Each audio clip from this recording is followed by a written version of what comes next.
యేసు క్రీస్తు వారు ద్రాక్షారసం అయిపోయినప్పుడు తల్లి ఎప్పుడైతే చెప్పిందో పరిచారకులకు, ఈయన కూడా అదిగో బాణలు ఖాళీగా ఉన్నవి, ఆ బాణలు అలా ఖాళీగా ఉండుట వలన ప్రయోజనము లేదు. అంటే అయిపోయింది. ఏమైపోయింది?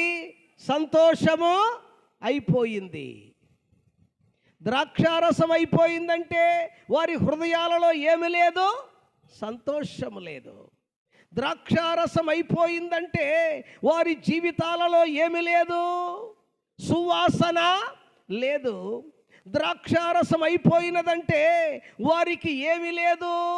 ఆత్మ సంబంధమైన స్వస్థత లేదు. ద్రాక్షారసం అయిపోయినదంటే వారి జీవితములలో నిబంధన రక్త ప్రోక్షణ జరగలేదు. ద్రాక్షారసం అయిపోయినదంటే వారి జీవితం ఇంకా శుద్ధీకరణ జరగలేదు. స్తోత్రం చెప్పడం గట్టిగా.